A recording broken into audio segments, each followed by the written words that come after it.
يا أيها الذين آمنوا اتقوا الله ولتنظر نفس ما قدمت لغد واتقوا الله إن الله خبير بما تعملون. بسم الله الرحمن الرحيم.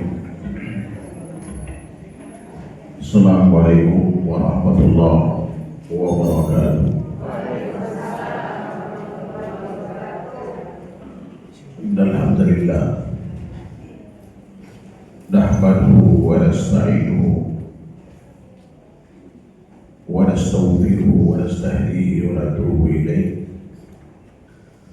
ونعوذ بالله من شرور أنفسنا وسيئات أعمالنا من يهده الله فلا مضل له ومن يضلله فلا هادي له. أشهد أن لا إله إلا الله وحده لا شريك له وأشهد أن محمدا عبده ورسوله لا نبي بعده. اللهم صل وسلم على محمد وعلى آله وصحبه وسلم تسليما كثيرا. Amma ba'd. Bapak sekalian yang dirahmati Allah Subhanahu wa taala, alhamdulillah pada pagi yang berbahagia ini, di tengah kesibukan kita semua, Allah Subhanahu wa taala mempertemukan kita ala kulli halina. Salawat beriring salam senantiasa kita berikan pada Nabi kita Muhammad sallallahu alaihi wasallam beserta para kerabat, sahabat dan pengikut setianya sampai hari kiamat nanti. Insyaallah sampai jam 11 kurang lebih 1 jam seperempat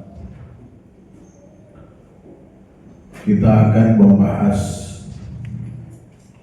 tema yaitu tentang urgensi keimanan dalam kehidupan. Kita tahu bahwa keimanan merupakan modal dan fondasi utama kehidupan seorang muslim, sekaligus misi utama seluruh utusan Allah Subhanahu wa taala. Sejak zaman Nabi Nuh pertama kali diutus ke umatnya sampai Nabi kita Muhammad sallallahu alaihi wasallam, pesan utamanya sama, yaitu menyeru manusia hanya beribadah kepada Allah Subhanahu wa taala. Sebagaimana firman Allah Subhanahu wa taala, "Wa laqad ba'atsna fi kulli ummatin rasulan ani'budullaha wajtanibut taghut." Dan kami telah utus di setiap umat seorang utusan dalam rangka menyeru ibadahilah Allah dan hindari sesembahan selain Allah. Ini mengisyaratkan betapa pentingnya tauhid, betapa pentingnya iman bagi setiap manusia, wabil khusus kita yang beragama Islam ini. Andai kata iman ini tidak penting, niscaya Allah Subhanahu wa taala tidak mengutus seluruh utusan itu dengan misi yang sama. Walaupun syariatnya antara satu Rasul dengan yang lain berbeda, yaitu ketika dalam tataran melaksanakan manifestasi dari keimanan itu, syariat antar Rasul itu satu sama lainnya berbeda. Yang pasti syariat Nabi kita Muhammad SAW merupakan syariat yang paling sempurna karena penyempurna dari syariat-syariat sebelumnya.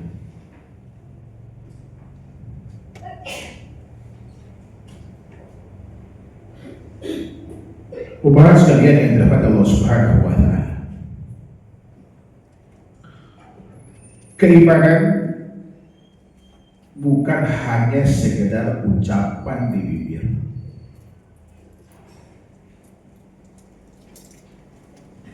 Tetapi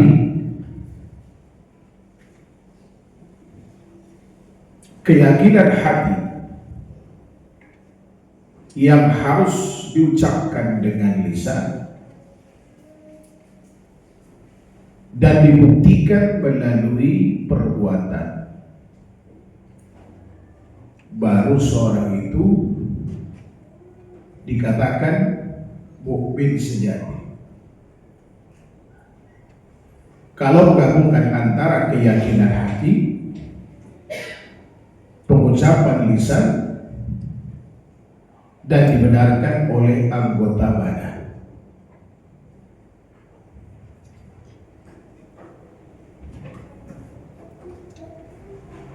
itu keimanan yang sebenarnya yang harus tertanam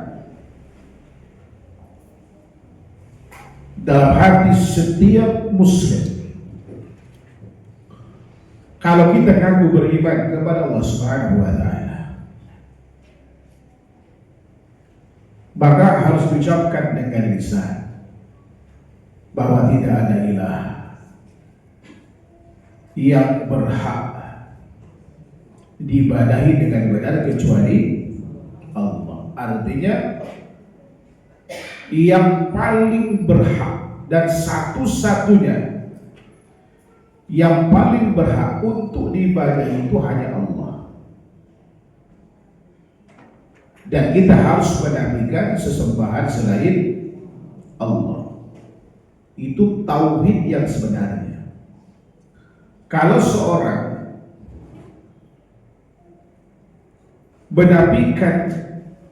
hanya menafikan sesembahan tanpa menetapkan, maka itu ateis. Tapi kalau kemudian dia meyakini Allah tetapi tidak menafikan sesembahan selain Allah, itu namanya musyrik. Nah, mukmin sejati itu adalah ketika meyakini bahwa tidak ada ilah, penafian segala macam bentuk sesembahan, ya kan? Dan menetapkan hanya Allah. Baru tauhid kita pada saat itu benar, dan itulah yang diinginkan oleh Allah Subhanahu wa taala dan yang diajarkan Rasulullah SAW kepada kita.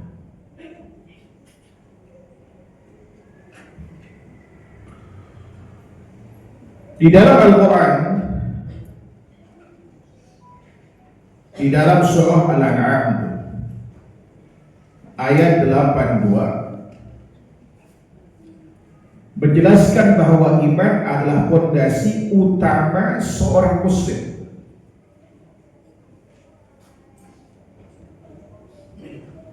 Untuk mendapatkan kebahagiaan, kedamaian di dunia dan akhirat. Dan modal kita untuk mendapatkan taufik dari Allah untuk senantiasa berada dalam ketaatan kepada Allah. Berfirman, walladzina amanu wa lam yalbisu imanahum bidzulm ulaika lahumul amnu wa hum muhtadun. Dan orang-orang yang beriman dan tidak mencampur adukan keimanannya dengan kezaliman. Yang dimaksud kezaliman di sini adalah kesyirikan. Mereka itulah yang mendapatkan keamanan, dan mereka itu adalah orang-orang yang mendapatkan petunjuk.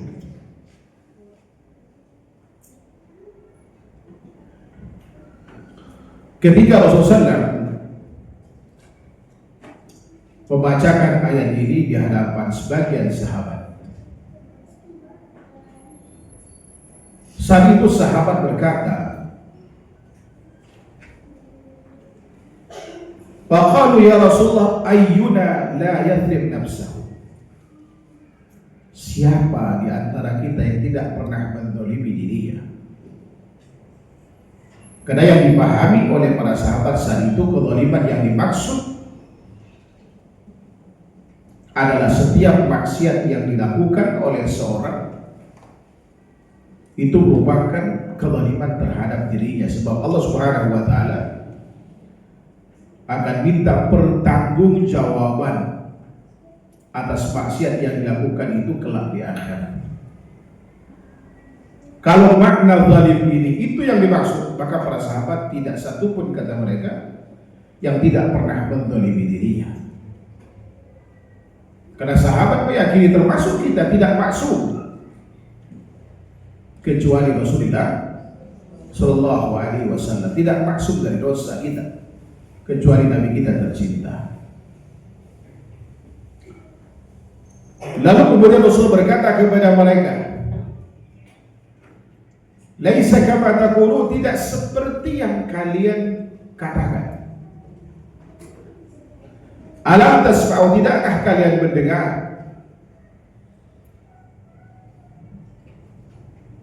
Yaitu firman Allah Subhanahu wa taala ketika menceritakan tentang wasiat Luqman kepada putranya. Wa idh qala Luqmanu li ibnihi wa huwa ya'iduhu ya bunayya la tusyrik billah inna syirka la zulmun azim. Ingatlah tatkala Luqman berkata atau berwasiat kepada putranya, "Wahai putraku, la tusyrik billah, jangan kau menyekutukan Allah." Karena kesyirikan itu merupakan kezaliman terbesar. Tidak ada kezaliman yang lebih besar daripada seorang ketika menyekutukan Allah Subhanahu wa ta'ala. Jadi yang dimaksud dalam ayat ini, yang dimaksud dengan kezaliman adalah kesyirikan. Artinya orang-orang yang beriman dan tidak mencampur adukan keimanannya dengan kesyirikan, maka mereka itulah yang mendapatkan keamanan, dan mereka itulah orang-orang yang mendapatkan petunjuk. Bukti keimanan seseorang itu kuat, biasanya hidupnya lebih tenang, tidak gampang galau. Apapun kemudian informasi yang didapatkan, sebab dia yakin, ya kan? Dia berjalan dalam hidup ini sesuai dengan skenario takdir Allah Subhanahu wa ta'ala. Namun dia tetap berikhtiar untuk menghindari hal-hal yang bisa merugikan dia di dunia maupun di akhirat. Sebaliknya, kesyirikan kepada Allah Subhanahu wa ta'ala melahirkan ketidaktentraman, kekhawatiran. Ketika ada isu bakal ada demo, udah panik gitu. Ya kan, di PHK, atau ada isu perampingan di kantor, dan cemas duluan. Seolah-olah, ya kan? Seolah-olah rizki itu hanya didapatkan dari kerjaan tersebut. Dan ini mayoritas kalau kita lihat para pekerja, sikap para pekerja. Tapi ada di antara mereka yang masya Allah gitu, karena keimanan yang begitu kuat kepada Allah Subhanahu wa Ta'ala dan takdirnya, dia tidak pernah goyah. Sambil contoh kasus gitu, ada seorang ikhwan, seorang engineer di salah satu hotel bintang 5 di Jakarta. Saat beliau hijrah memanjangkan jenggot, tidak ada masalah dengan kerjanya, gak ada listrik yang mati, tapi dipersoalkan oleh HRD-nya karena memanjangkan jenggotnya. Akhirnya dipanggil, dikasih SP1, SP2, SP3. Pilihannya tetap bekerja dengan memotong jenggot atau memanjangkan jenggot, resign keluar. Dia milih keluar. Ujian tidak sampai di situ. Ternyata istrinya nggak setuju dan pada akhirnya istrinya menggugat cerai. Karena nggak ada kerjaan, hilang kerjaan, hilang istri. Apakah kemudian beliau goyah? Tidak. Dia yakin Allah Subhanahu wa Ta'ala akan berikan jalan keluar kepadanya.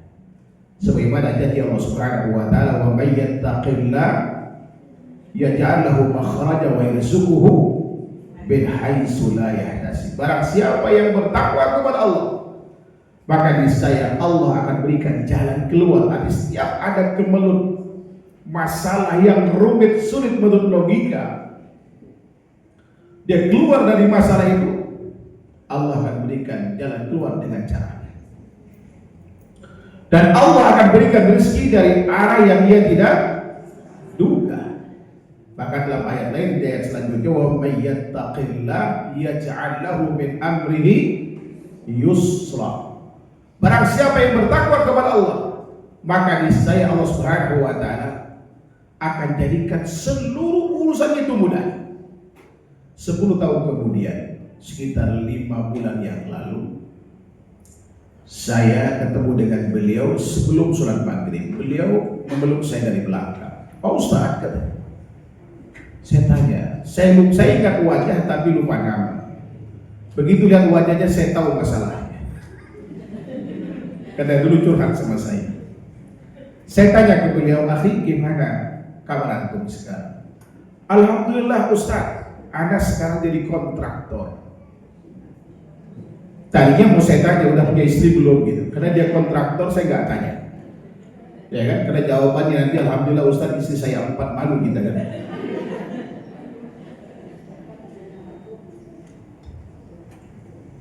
Lihat bagaimana Allah Subhanahu wa Ta'ala memberikan solusi hidup atas masalah yang dihadapi oleh ikhwan ini. Mungkin dia berkata, alhamdulillah saya dipecat. Coba kalau saya nggak dipecat, gaji tetap UMR Jakarta, istri tetap yang bawel itu.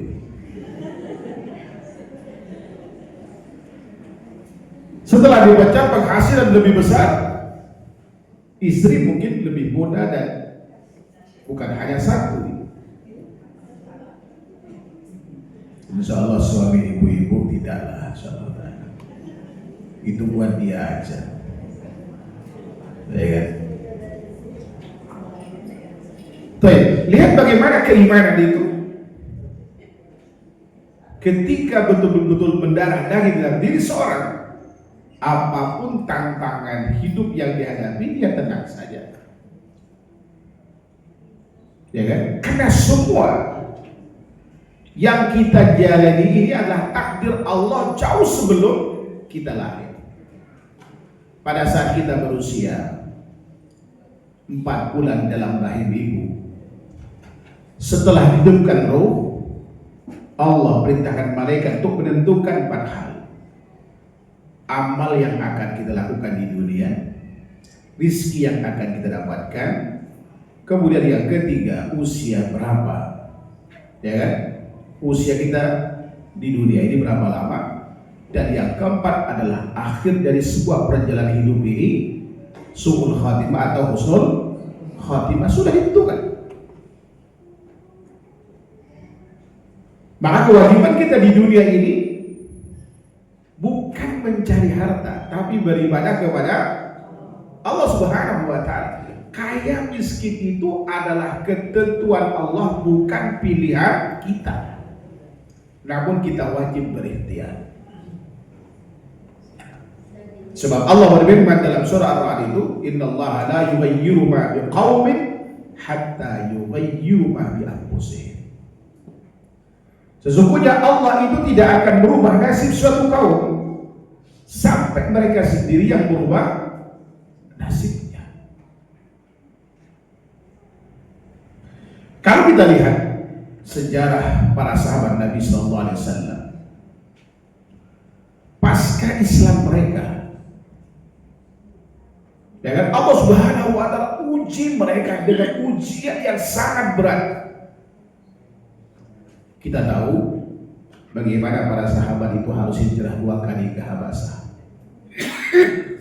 meninggalkan sanak familinya, meninggalkan harta, meninggalkan masya Allah anak, meninggalkan pasangan dan susah. Apakah kemudian mereka hidupnya sengsara? Kemudian jawabannya tidak. Kita ambil contoh sahabat mulia Abdurrahman bin Auf. Ketika hijrah ke Madinah, dia tidak membawa apa-apa dari harta yang dimiliki di Mekah. Hanya secukupnya dan pakaian yang melekat di badannya. Tiba di Madinah, dipersaudarakan oleh Rasulullah SAW dengan seorang yang kaya di Madinah. Sahabat Ansor berkata kepadanya, "Wahai Abdurrahman, saya punya istri lebih dari 1. Mana yang kau suka silakan ambil. Nanti setelah, ya kan, masa idahnya dia akan boleh dicerai, setelah dicerai, dan nanti boleh dia nikahi. Dan punya rumah lebih dari 1, silakan kemudian ambil mana yang dia suka." Kira-kira kalau kita dalam kondisi yang membutuhkan, ditawarin pasangan, kira-kira mau nggak? Ditawarin rumah, ya kan? Umumnya mau, ya betul tidak? Tapi lihat sikap sahabat mulia Abdurrahman bin Auf. Apa kata beliau? Barakallahu fi malika wa ahlik. Semoga Allah berkahi keluargamu dan hartamu, dan luni ala suki Madinah. Tunjukkan padaku di mana pasar Madinah. Beliau untuk berbisnis. Tidak aji mumpung ada yang nawarin diambil, enggak. Jadi para sahabat itu afif, orang yang sangat menjaga kesucian jiwanya, dan mereka kemudian ya kan, tidak bermalas-malasan. Karena beliau piawai dalam jual beli, maka ditanya pasar. Enggak lama dari situ beliau berjualan dan berhasil. Kemudian tiba-tiba pagi-pagi habis mandi klimis ditanya sama Rasulullah, "Kamu udah nikah?" "Iya ya Rasulullah." "Aulim walau bisyad." Buatlah walimah walaupun hanya dengan seekor kambing, kata beliau. Begitu pula kemudian dengan sahabat mulia Ummu Sulaim, ibunda Anas bin Malik, punya suami tampan kaya. Siapa gak kenal Malik bin Nadir ini? Tapi kemudian di saat Ummu Sulaim sudah masuk Islam, keimanan dalam hati semakin menguat dan menebal. Dia keluar dari zona umumnya wanita Ansor yang nurut pada saat ini. walaupun dalam maksiat kepada Subhanahu wa Ta'ala.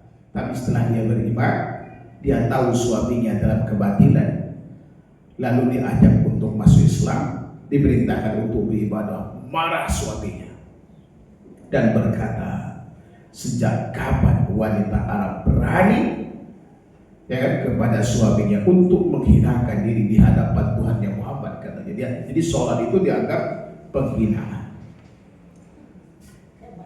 Akhirnya kemudian beliau ancam, dan ancaman itu ternyata dilakukan, digantung statusnya, tidak diceraikan sehingga orang gampang menikahinya, tidak sebagai istrinya karena dia tinggalkan dan ditinggalkan ke Syam. Sementara Ummu Sulaim itu di Madinah bersama putra kesayangannya, hidup single parent, itu bersama Anas bin Malik. Singkat cerita, apakah kemudian Ummu Sulaim goyah? Ya kan? Karena pasca dikasih sanksi oleh suaminya, gak ada makanan, gak ada uang yang dikasih, sementara dia harus menghidupi diri dan anaknya, kemudian dia tinggalkan Islam? Tidak. Sampai berita kematiannya datang, kemudian Ummu Sulaim menangis. Menangis itu bukan karena lama tidak dibelai, tetapi karena beliau sedih karena suaminya mati dalam keadaan kufur. Karena Ummu Sulaim yakin di akhirat itu ada hari pembalasan, di sana ada surga, di sana ada neraka. Yang pasti suaminya mati dalam keadaan kufur tidak akan pernah ketemu untuk selamanya dengan Ummu Sulaim. Itulah yang menyebabkan Ummu Sulaim itu menangis. Gak lama kemudian datang Abu Talha, duda keren, kaya, tampan, meminangnya, tapi masih beragama di luar Islam, yang kafir. Ketika dia meminang, apa kata Ummu Sulaim? Wanita Arab mana yang bisa menolak pinanganmu, tetapi Islammu adalah mahal. Ini luar biasa. Ini menunjukkan betapa kuatnya iman seorang Ummu Sulaim.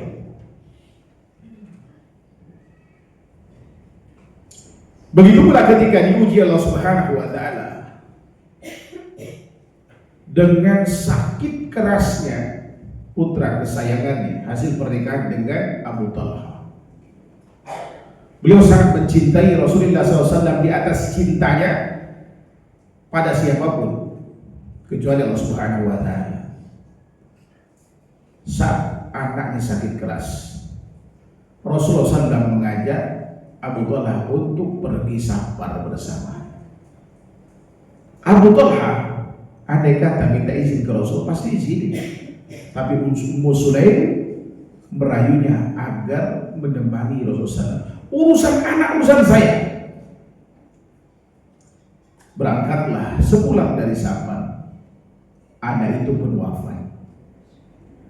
Dan Ummu Sulaim tidak menampakkan kesedihan, duka yang mendalam, tidak menunjukkan itu. Begitu ditanya, gimana kabar anak kita? Alhamdulillah, dia dalam kondisi terbaik, padahal anaknya sudah wafat, tapi belum dikubur. Kira-kira Bu, kalau kita di posisi itu gimana? Kamu kemana sih, dari kemarin ditelepon gak diangkat gitu. Tapi tidak, dengan Ummu Sulaim ini menunjukkan betapa kuatnya iman seorang Ummu Sulaim. Saya yakin kalau kita punya iman yang sama, kita akan melakukan hal yang sama. Karena kita sama-sama manusia yang pasti. Lalu kemudian dia masih melayani sampai terjadi hubungan badan pada saat itu. Abu Talha bertanya lagi, di mana anak kita sekarang? Di mana kondisinya? Lalu dia menjawab, Bagaimana menurutmu wahai Abu Talha, andai kata ada orang yang menitip amanah kepada kita, lalu orang itu mau mengambilnya, apakah kita tahan atau kita berikan? Ya kita berikanlah, katanya. Anak kita adalah titipan Allah dan Allah mengambilnya. Justru yang tidak kuat malah Abu Talha. Lihat, Masya Allah ya, betapa ya pengaruh iman itu luar biasa pada hidup ya kan seseorang, sekalipun itu wanita yang umumnya ya tidak kuat dengan ujian semacam ini, tapi beliau Masya Allah luar biasa. Inilah pentingnya kita mengasah keimanan kita, ya kan, mempertebal keimanan kita dan jangan sampai terkikis, apalagi tercabut dari akarnya. Mengingat kesyirikan itu samar, sesamar anak semut hitam di atas batu hitam. Artinya betapa samarnya kesyirikan itu yang bisa menggerogoti keimanan, dan itulah kemudian dampaknya ketika kita ada musibah, ya kan, kita mengeluh, kita cemas, bahkan ada yang stres, bahkan ada yang gila, bahkan ada yang tidak kuat sampai bunuh diri, waliyadzubillah. Sambil contoh kasus nih, saya angkat kasus orangnya masih hidup sampai sekarang, masih muda, usia mungkin 50-an tahun, tentang betapa kuatnya, tentang betapa pentingnya ini ya, keimanan dalam kehidupan seorang. Ada seorang ibu WA ke saya, sekilas nampak semuanya itu Masya Allah, berdasarkan fakta lahirnya mereka adalah orang soleh dan saleh, keluarga saleh, ya kan, saleh, dan putra putrinya hafal Quran. Allah uji putri bungsunya hafal Quran, lalu kemudian dia kerja, ya kan, saya tidak tahu posisi kerja seperti apa. Tiba-tiba kemudian pulang itu hamil, dan anak ini gak sadar dan gak pernah pacaran dan tidak pernah merasa ada orang yang menggauli dia. Walaupun usut punya usut, ternyata tempat dia kerja itu ya mungkin bosnya itu suka sama dia, lalu kemudian dia di bius gitu, dan kemudian digauli hamil. Tapi alhamdulillah ayahnya dan bundanya itu masalah cukup sabar dan sangat sabar, dan dia tidak mengomel, tidak memarahi dia. Dia menjaga emosinya dan seterusnya sampai anak itu melahirkan, ya kan? Dan alhamdulillah anaknya baik dan minta carikan ikhwan, dan alhamdulillah ada ikhwan. Kemudian saya jelaskan ke beliau posisinya, dan kemudian beliau mau dan sudah nikah, alhamdulillah. Ya kan? Bayangkan betapa hancurnya hati ya kalau kita tidak punya iman kepada Subhanahu wa Ta'ala. Ya kan? Kondisi anak yang demikian, padahal anak yang baiknya luar biasa, ya kan? Dan anak yang walaupun hamil itu tetap dia baik, nggak ada nampak dari dia itu. Kalau dia kan beda, kalau orang yang melakukan zina itu bisa berdampak pada perilakunya ya. Ini tetap dia baik seperti biasa, ya kan? Dan alhamdulillah keluarganya bersabar, dan Allah Subhanahu wa Ta'ala, ya kan, jadikan dia anggap ini ujian Allah yang harus dia bersabar padanya dan tetap berikhtiar mencari solusi, dan alhamdulillah terselesaikan masalahnya. Walaupun ya kan banyak orang bertanya, saya bilang bersabar aja, yang penting kita tidak melakukan kesalahan itu, apalagi itu katakanlah diperkosa di luar ikhtiar dia, insya Allah tidak berdosa. Tetap anak ini harus dijaga, dan alhamdulillah ketika saya ceritakan sama calon mantunya itu dan beliau menerima apa adanya, alhamdulillah. Lihat bagaimana Allah Subhanahu wa Ta'ala puji hambanya dan kemudian sekaligus memberikan solusi dan alhamdulillah mendapatkan mantu yang baik. Itu luar biasa. Mungkin bagi sebagian orang ketika anaknya mengalami hal yang demikian, ya kan, dia panik, mungkin dia malu dan seterusnya, bahkan mungkin pukul anaknya, menyalahkan anaknya dan tidak menyelesaikan masalah. Ya kan? Tetapi orang yang beriman kepada Allah Subhanahu wa taala ketika diberi ujian oleh Allah Subhanahu wa taala, dia bersabar. Kenapa? Karena beliau sadar betul bahwa Allah Subhanahu wa taala itu akan senantiasa menguji orang yang Allah cintai, sebagaimana sabda Nabi kita Muhammad sallallahu alaihi wasallam, "Innallaha idza ahabba qauman ibtalahum." Sesungguhnya Allah ketika mencintai satu kaum itu, Allah akan uji dia. Bahkan ketika Rasulullah SAW ditanya, "Man asyaddun nasi bala'an ya Rasulullah?" Siapa orang yang paling berat ujian? Jawaban Rasulullah SAW, Rasul tidak mengatakan preman, orang yang berjahat, pembunuh, tidak. Apa kata Rasulullah? Al-anbiya, al-anbiya thummal amtal fal amtal wa yubtalal insan ala hasabini. Orang yang paling berat mendapatkan ujian dari Allah itu adalah para nabi, dan orang yang baik dan yang baik. Dan orang itu akan diuji sesuai dengan kadar keagamaannya. Fa in kana fi dinihi salah azida bil bala. Kalau kemudian nampak kuat orang itu dalam agamanya, maka akan ditambah ujiannya. Ya kan?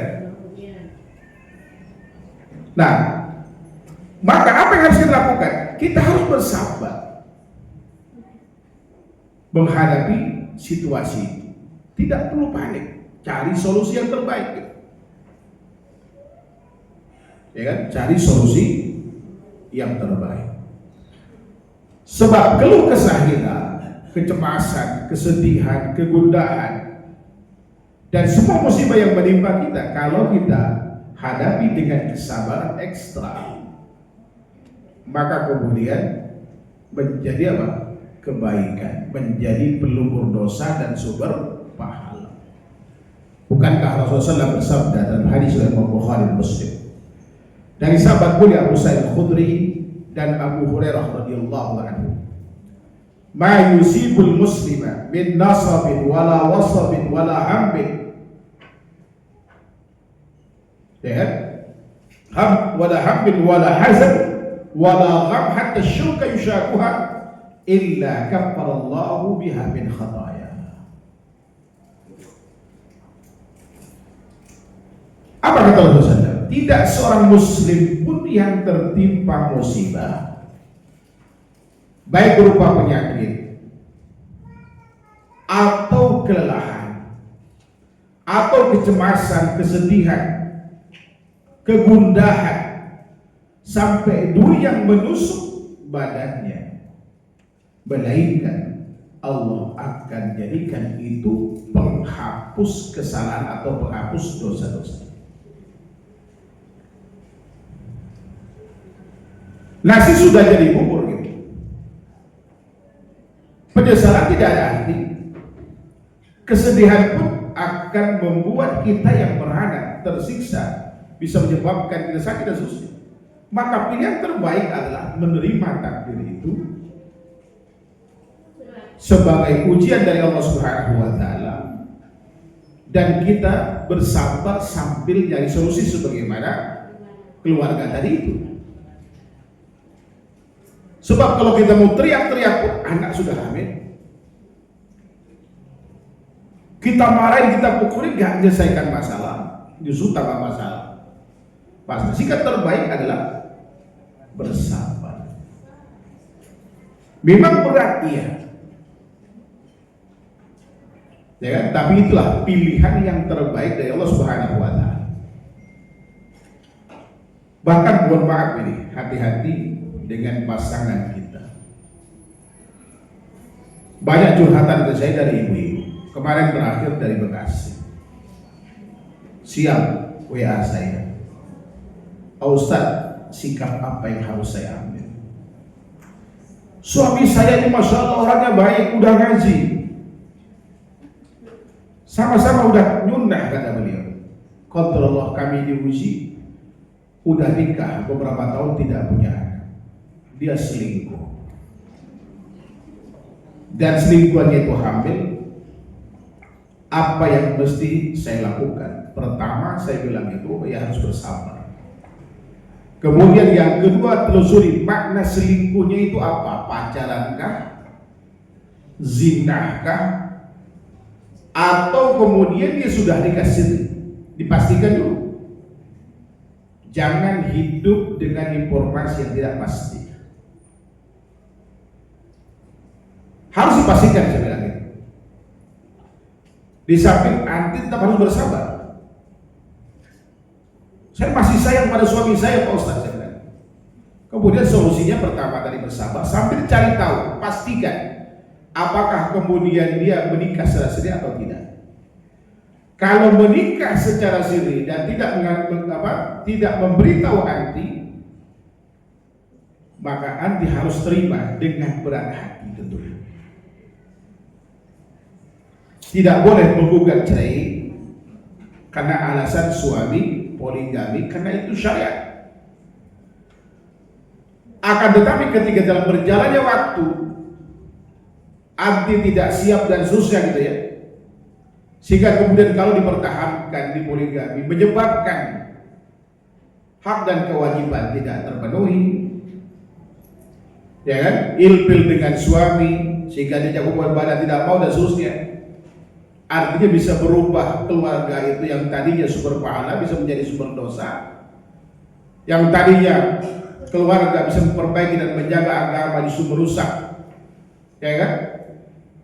Kemudian agama anti, di situ anti kemudian sebagai berikhtiar, yaitu dengan istikharah, pertimbangkan maslahat mudaratnya, minta petunjuk kepada yang terbaik, lanjut atau mengakhiri. Ya kan? Atau kemudian ketika bisa dia zina, ya kan? Kalau anti masih sayang sama dia, urusan zinahnya dia dengan Allah Subhanahu wa Ta'ala. Suruh kemudian dia nikahi setelah melahirkan dan rawat anak itu. Siapa tahu kemudian, ya kan, suami tambah sayang pada dan seterusnya. Memang ini berat, saya bilang. Mau tidak mau harus bersabar. Jadi pilihannya memang berat. Dan ini banyak terjadi.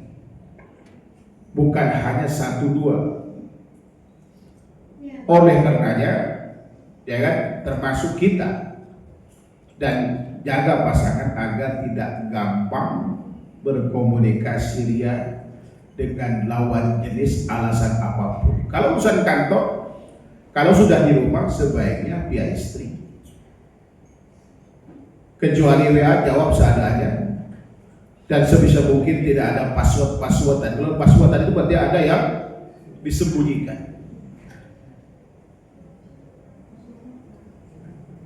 Ya kan? Kenapa demikian? Karena kalaupun kemudian dia keluar dari kehidupan atau gugat cerai, katakanlah berhasil, untuk menikah lagi itu tidak mudah. Karena saingan ibu-ibu sekarang itu gadis-gadis 19 tahun sudah siap dinikahi. Jujur, di kita ini banyak janda, ya kan, yang punya paket 1, 2, 3, 4, 5, sampai sekarang susah nyari pasangan. Sebab ketika kita tawarkan dengan dudanya bahkan ada yang umur 64 tahun, mintanya yang 30 tahun, maksimal 40 tahun. Itu pun harus gadis.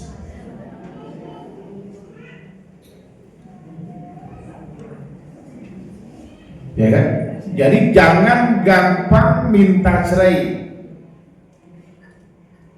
Ya kan? Bersabar jauh lebih baik dan berdamai dengan keadaan, kecuali dipertahankan itu bisa merusak agama, dan hak kewajiban tidak terpenuhi sehingga tujuan dari pernikahan tidak tercapai, yang idealnya keluarga itu bisa menjadi sumber pahala, kemudian malah berubah menjadi sumber dosa. Baru di situ lakukan istikharah, minta yang terbaik kepada Allah, ikuti kata hati, kemudian bertahan atau diakhiri. Saya tidak pernah menganjurkan orang untuk cerai atau gugat cerai. Selama masih bisa diperbaiki, perbaiki. Sebab banyak sekali kemudian yang menyesal setelah cerai. Ya kan? Kemudian awas kalian yang subhanahu wa ta'ala. Kita tahu bahwa kehidupan ini penuh dengan pilihan dan ujian. Maka keimanan seorang itu berfungsi sebagai kompas moral agar manusia tidak kehilangan arah.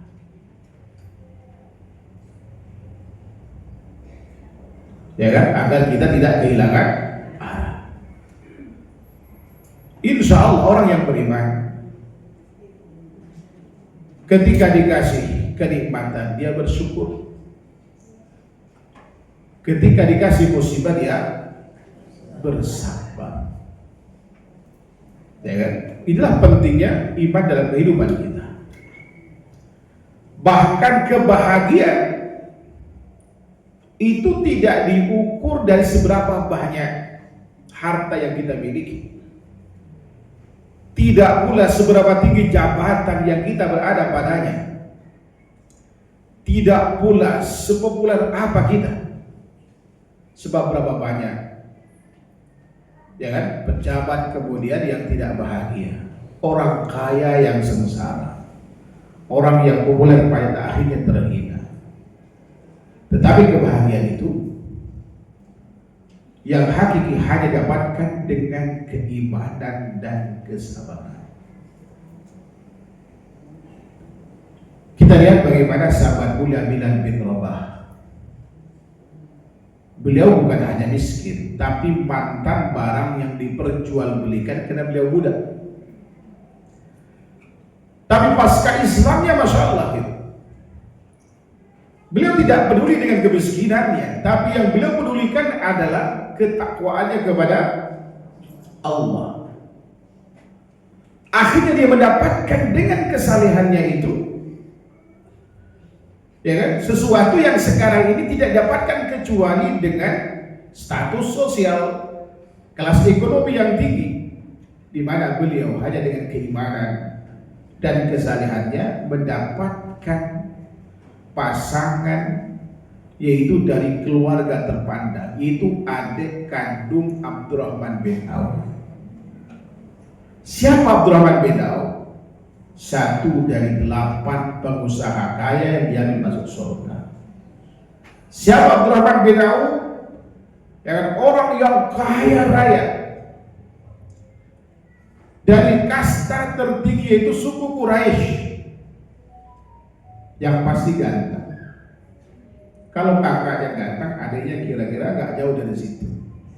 Sementara Bilal bin Rabah siapa? Hitam legam, mantan budak, tapi kelak keimanan dan kesalehannya, ya kan, dia mendapatkan apa yang tidak dapatkan oleh orang sekarang kecuali dengan, ya kan, harta. Tapi dia mendapatkan karena keimanan. Apakah kemudian istrinya mengeluh? Tidak.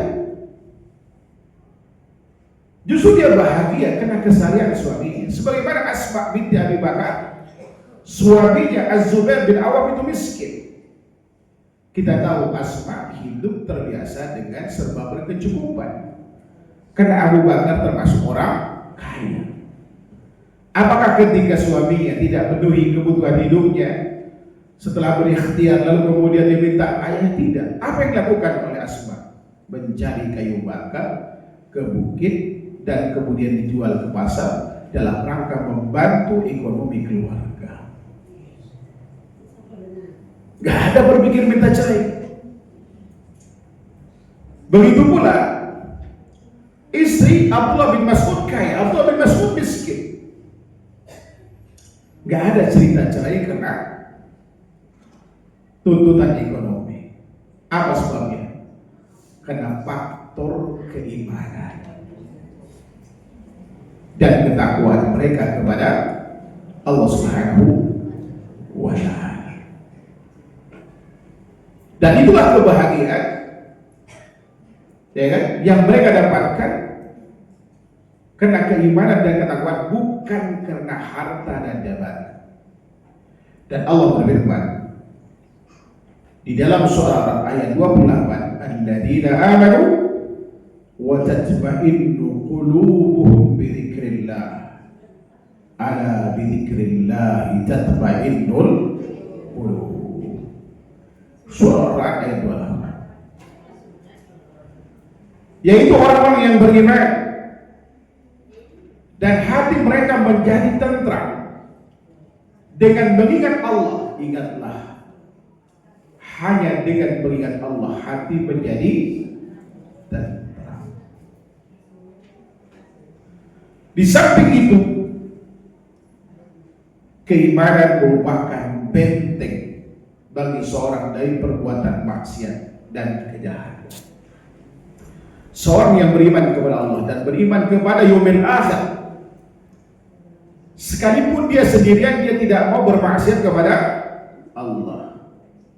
Contoh, yang kemudian seorang wanita gadis yang kemudian menjadi mantu sahabat mulia Umar bin Khattab, anak pemerah susu.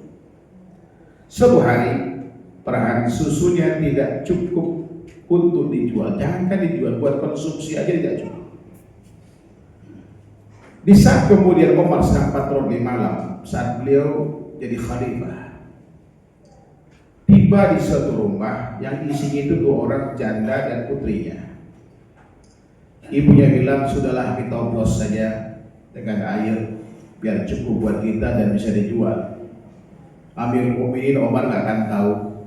Apa kata anaknya? Bu, betul Umar bin Khattab Amirul Mukminin nggak tahu, tapi Tuhan yang Umar tahu. Ya kan? Artinya walaupun sahabat mulia Umar yang ditakuti tidak tahu, tapi dia lebih takut kepada Tuhannya Umar. Ini menunjukkan betapa kuatnya iman seorang gadis ini. Karenanya kemudian dinikahkan oleh sahabat mulia Umar dengan Asim bin Umar bin Khattab, yang pada akhirnya lahir dari sini generasi terbaik yang menjadi khalifah seperti buyutnya, yaitu Umar bin Abdul Aziz.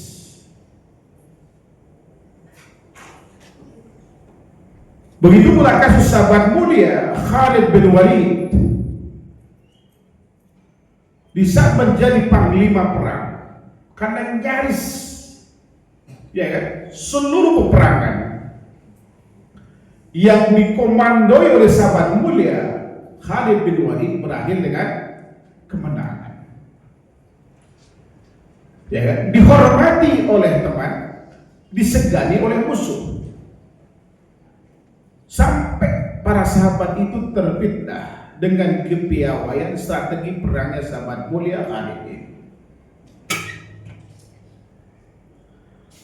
Jadi para sahabat itu dulu ketika mereka saling bertanya, siapa pemimpin perang kita dalam perang ini? Khalid, kalau kita tersebut nama Khalid, oh kita pasti menang katanya. Di zaman sahabat mulia Umar ada suatu perangan, seingat saya lupa antara yang Umar atau Mu'tah pada saat itu. Menjelang perang, dalam rangka menyelamatkan akidah para sahabat yang sudah bergeser, bahwa kemenangan itu yang tadi pertolongan Allah menjadi sebab apa?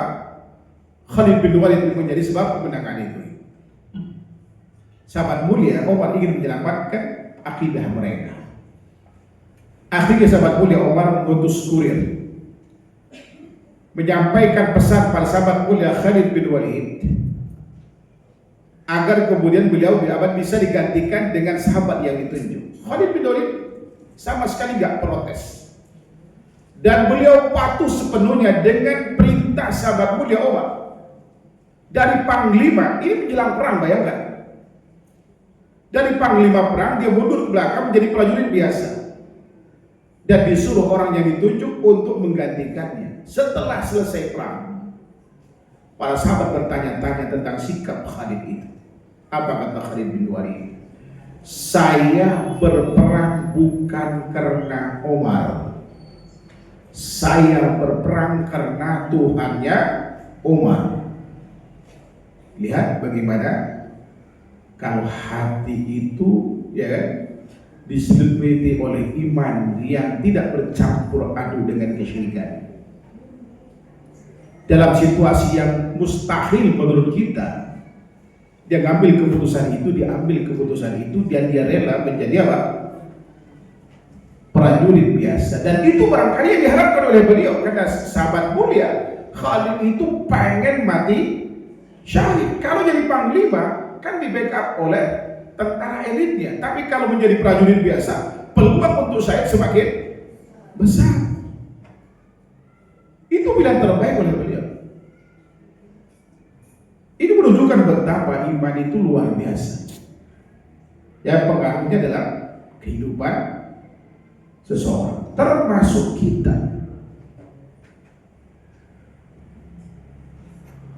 Iman melahirkan rasa muraqabah, artinya merasa selalu diawasi Allah, sehingga mencegah seorang berbuat zalim walau tanpa pengawasan manusia. Ada kesempatan korupsi, kita nggak lakukan. Ada kesempatan kita untuk berbuat curang, kita nggak melakukan. Kenapa? Karena kita punya iman, kita merasa diawasi oleh Allah Subhanahu wa Ta'ala. Di samping itu, iman merupakan sumber kekuatan saat menghadapi ujian. Iman mengajarkan konsep sabar dan syukur. Kesulitan dipahami sebagai penggugur dosa, dan kenikmatan dipahami sebagai amanah. Maka di saat kemudian kita dikasih nikmat, kita bersyukur. Di saat diuji, bersabar, nggak berontak, dan nggak mencari kambing hitam. Karena kambing hitamnya di kandang, dicari-cari nggak ketemu, karena dicarinya di rumah.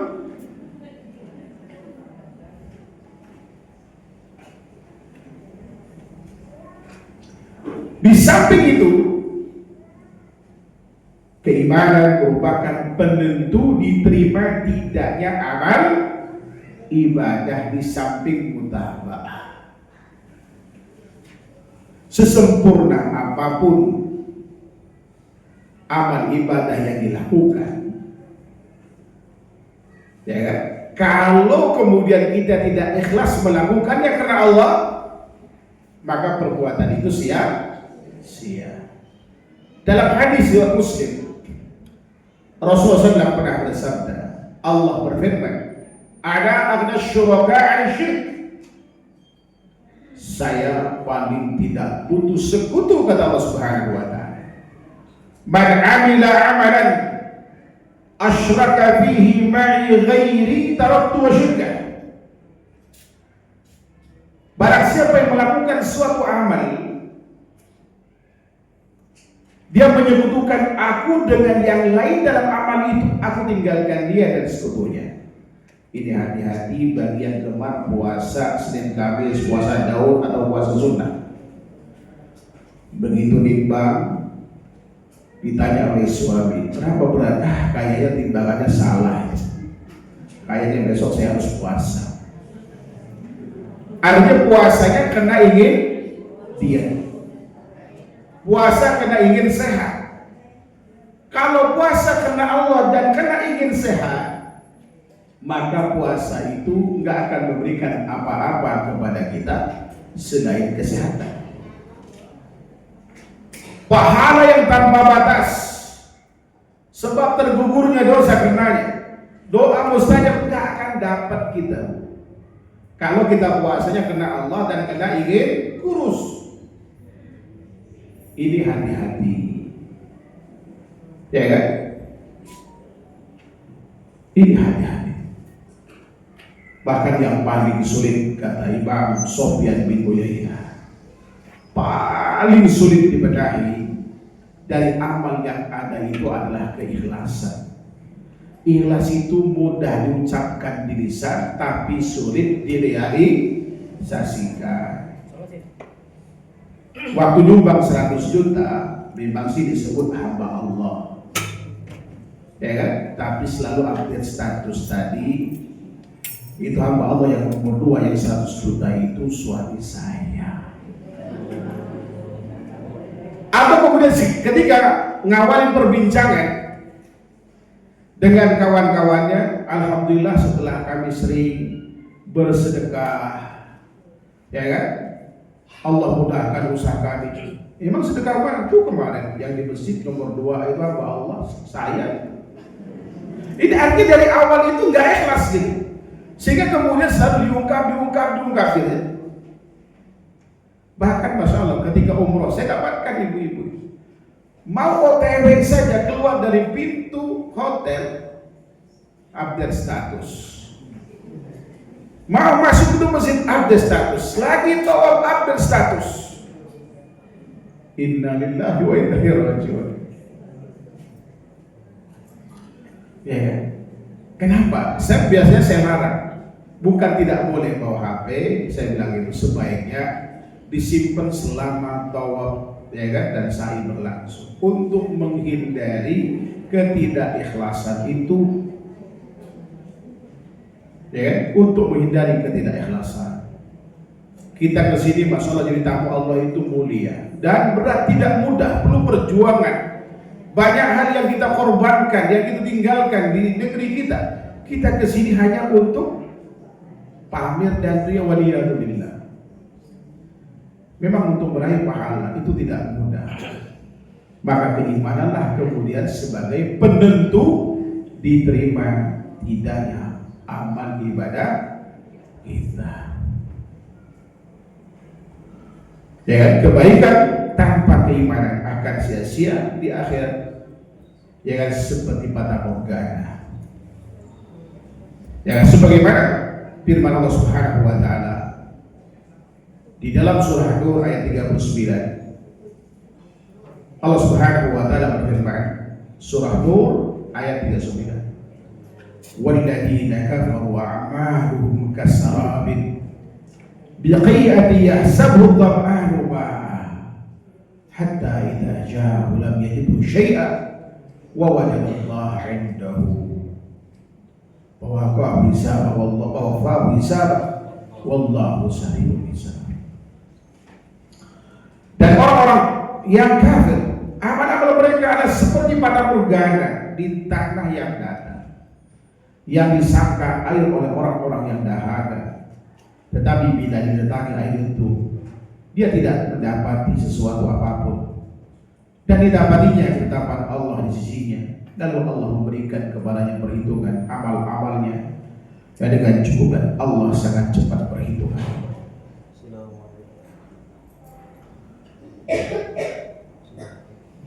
Allah Subhanahu wa ta'ala oleh karenanya mari kita tingkatkan semangat thalabul ilm, wabil khusus berkait dengan masalah keimanan ini, ya kan? Agar kemudian keimanan semakin kokoh, semakin kuat dan terjaga, sehingga menjadi apa? Motivator dan pendorong kita untuk senantiasa melakukan ketaatan Allah Subhanahu wa ta'ala. Dan insya Allah dengan demikian, apapun ujian dan cobaan dalam hidup ini, insya Allah kita bisa hadapi dengan kesabaran, dan insya Allah tidak ada, ya kan, yang didapatkan dari semua usaha kita itu kecuali kebaikan di dunia dan di akhirat. Di dunia mungkin terhapus dosa kita, di akhirat kemudian, ya kan, kita mendapatkan pahala besar karena kesabaran, dan itu disebabkan oleh keimanan kita kepada Allah Subhanahu wa ta'ala. Demikian yang bisa Anda jelaskan terkait dengan urgensi, ya kan, keimanan dalam kehidupan. Wallahu ta'ala